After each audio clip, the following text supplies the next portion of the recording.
terkait dengan data. Sekarang itu boleh dikirim ke Amerika kan? Data warga negara ya? Data warga negara. Itu ceritanya ada gini nih. Misalnya ambil contoh lah, ada yang biasa film-film gitu kan. Kita kan jadi langganan nih. Nah mereka harus punya PT di Indonesia.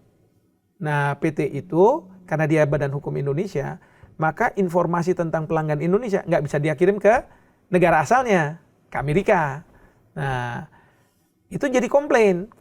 Nah, karena apa? Di negara asalnya dia kan kepingin mempelajari perilaku dari pelanggan Indonesia ini dan sebagainya gitu kan. Profiling ya? Profiling kan gitu.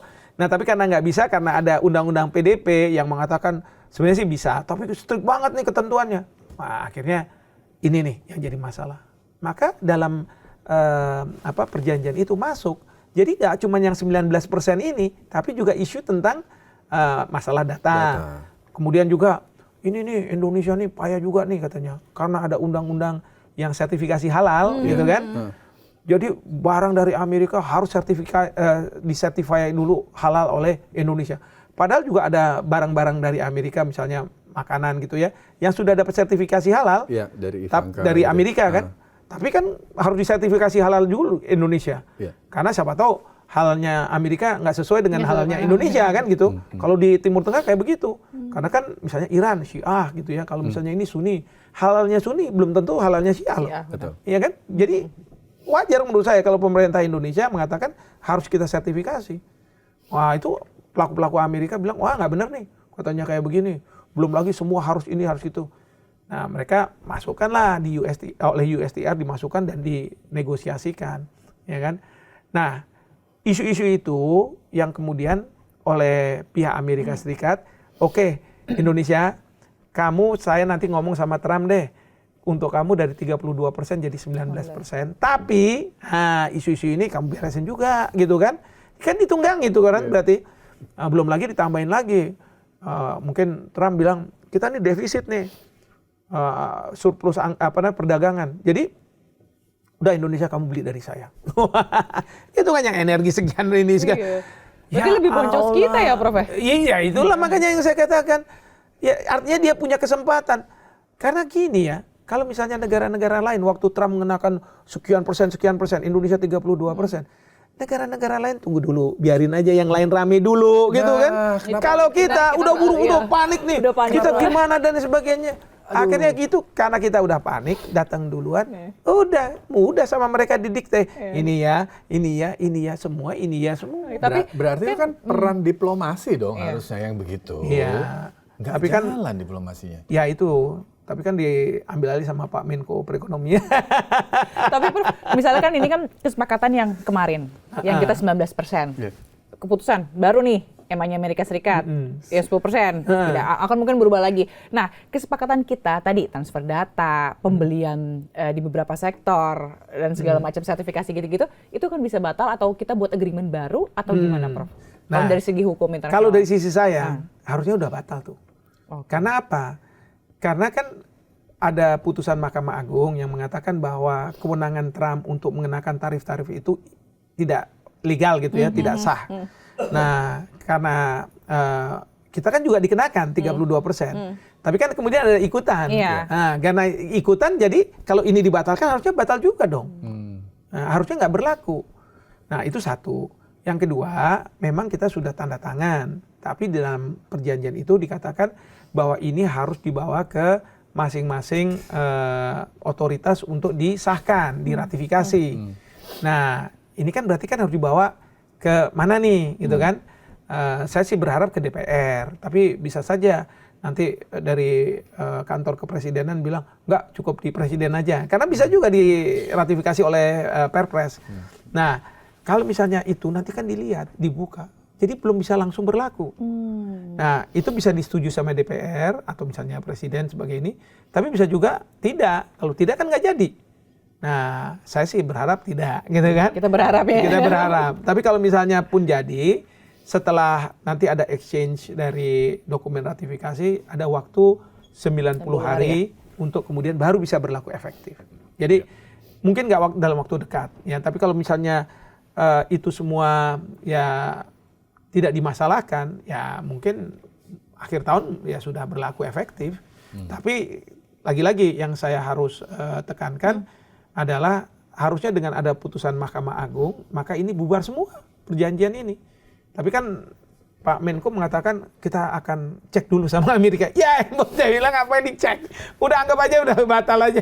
Daripada repot. Kenapa sih kita jadi good boy kayak begini gitu kan? 10% pun masih bisa dinego harusnya ya. Iya. Nah sekarang sudah 10%. Nah tapi sama Trump dibilang kan dia kenakan 10%. Dinaikin lagi sama dia 15%. Jadi bisa suka-suka dia nih.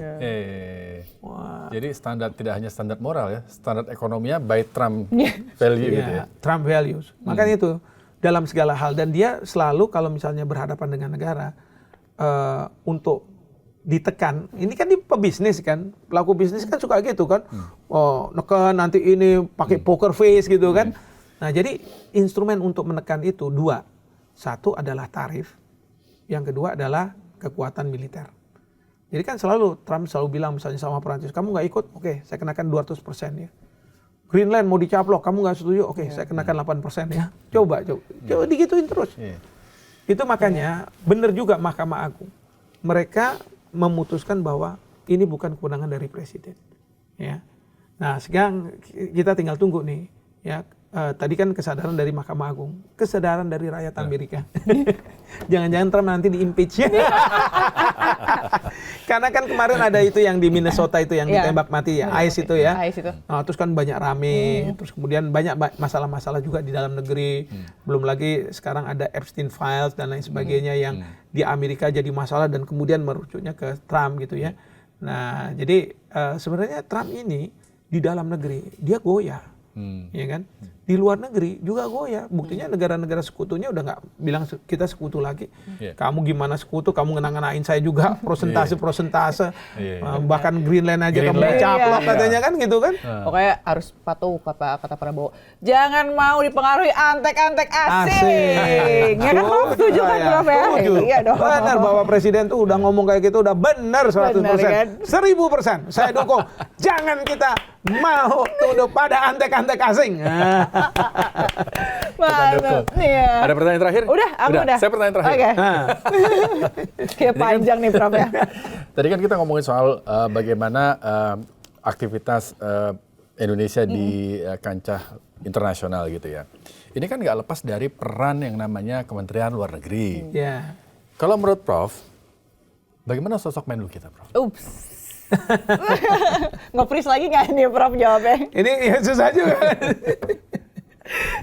Saya susah menilai itu ya. Tapi gini. Paling nggak perannya dalam setahun ini. Ya. Kenapa saya katakan saya sulit untuk menilai?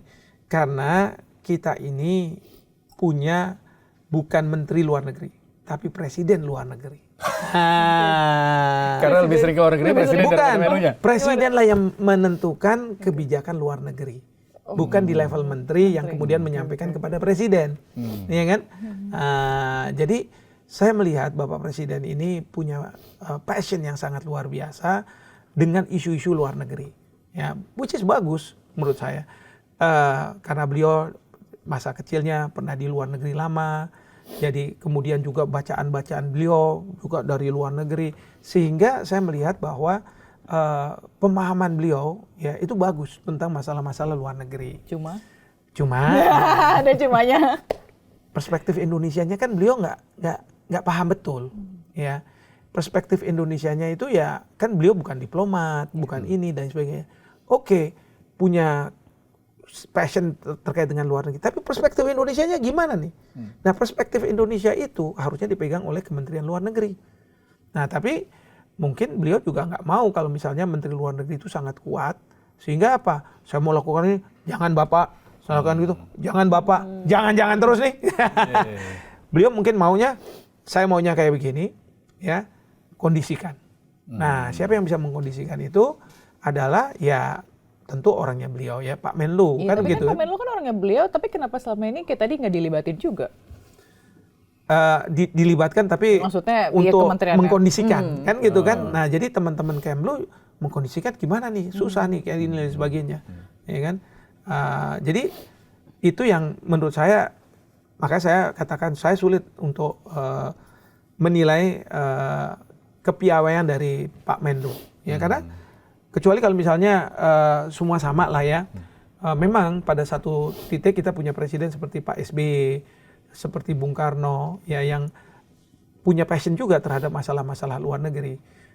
Bung Karno pada waktu itu mungkin juga seperti sekarang Kemlunya kurang kuat lah, tapi beliau ini yang punya percaya diri tinggi dan dia mungkin karena lama di partai politik, jadi melihat negara-negara ini ya seperti di partai-partai lah, bagaimana mengakomodasi dan lain sebagainya. Jadi beliau itu ya dikenal gitu kan.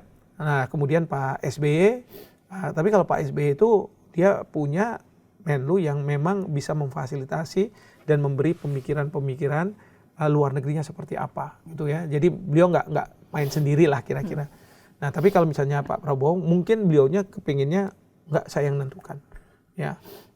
Misalnya terkait dengan Cina, waktu pertama kali ke luar negeri sebagai presiden itu kan membuat joint statement sama Presiden Xi Jinping. Nah di situ ada hal yang sangat ramai dibicarakan nggak hanya di dalam negeri tapi secara internasional, yaitu terkait dengan 9 garis putusnya Cina, klaimnya Cina 9-10 garis putusnya Cina. Karena menurut presiden itu kan akan bersinggungan sama Natuna kita di Natuna Utara ya, tapi bukan kedaulatan, hak berdaulat. Itu beliau mengatakan kita buat joint development. Kalau joint development berarti kita mengakui. Padahal selama ini presiden di Indonesia selalu mengatakan bahwa tidak ada itu yang namanya 9-10 garis putus. Sehingga nggak pernah akan ada joint development. Wah ramai, termasuk saya waktu itu saya bilang nih, apakah sudah bergeser nih kebijakan pemerintah kita terkait dengan 9 garis putus itu? Ramai. Dan itu luar negeri juga ramai. Karena apa? Indonesia itu dianggap sebagai negara yang tidak mau mengakui. Dan Filipina, Vietnam dan sebagainya merapat ke Indonesia karena Indonesia kamu berani. Udah saya ikut sama kamu. Amerika segala juga kayak begitu. Jadi kaget juga. Wah dunia pada ramai gitu kan. Nah kemudian kan setelah dari dari Beijing, beliau berangkat ke Washington DC. Di Washington DC buat joint statement. Joint statementnya bertolak belakang dengan yang di Cina. Yang mengatakan bahwa terkait dengan zona laut harus tunduk pada hukum internasional dan UNCLOS. Padahal Cina tuh paling nggak suka kata-kata UNCLOS itu kalau bicara soal 9 garis putus. Ya, karena ada putusan di Permanent Court of Arbitration yang tidak mengakui itu. Dan take note dengan putusan itu. Saya bilang, waduh. Jadi gini, ya mungkin Bapak Presiden harus juga paham bahwa yang namanya Kementerian Luar Negeri itu ada untuk meng-keep ya, mempreserve yang namanya institutional memory. Jadi siapapun beliau harus mendengar juga nanti di celah-celah mana yang kita bisa melakukan improvement, di celah-celah mana kita bisa melakukan improvisasi. Nah itu, tapi kan harus ada nih kebijakan yang terus. Sama seperti kayak di misalnya ya di sistem parlemen lah di Inggris di mana itu yang namanya Jepang perdana menteri itu kan bisa-bisa cuman hitungan bulan. Ya kan, lalu diganti karena ada pemilu ulang dan sebagainya. Itu tapi kebijakan mereka kok bisa terus gitu. Bukan karena nggak punya GBHN, enggak, mereka nggak punya GBHN. Tapi karena para birokratnya ini yang menjaga konsistensi kebijakan. Obama pernah mengatakan, pokoknya nanti kalau saya menang jadi presiden itu namanya Guantanamo Bay akan saya tutup. 2 kali dia jadi presiden di Amerika 8 tahun, nggak ditutup-tutup juga. Ya kan, mungkin para birokratnya bilang, Bapak Presiden jangan ditutup. Karena nanti kalau ditutup, mereka punya dendam dan lain sebagainya, mereka menggerakkan, bisa melawan kita juga. Akhirnya, ya dibiarin kayak gitu kan, kalau dari sisi hak asasi manusia nggak benar. Padahal Obama dari Partai Demokrat pasti mengusungnya hak asasi manusia. Tapi kalau dibilang kayak begitu, ya udah stop dia. Ya kan? Oke. Menarik ya. Jadi banyak yang akhirnya lebih terang gitu terang. ya. Insya Allah. Terang banget gitu ya. Tapi yang jelas kami di sini mendukung Pak Prabowo untuk tadi jangan percaya dengan antek asing. Jangan mau dipengaruhi antek asing. Dan beliau ini kalau udah bicara kedaulatan, ini kedaulatan kita, wah udah top lah gitu ya, luar biasa. Mudah-mudahan kita dukung terus Bapak Presiden. Baik, terima kasih Prof sudah hadir di sini. Dan Sobat iNews dimanapun Anda berada, terima kasih Anda sudah menyimak podcast ini, Bikin Terang. Dan kami nanti akan hadir kembali dengan isu-isu yang menarik. Saya Rizky Hasan. Saya Fazila Kanisa. Terima kasih dan sampai jumpa. Thank you, Terima kasih, Prof. Fazila. Terima kasih Prof.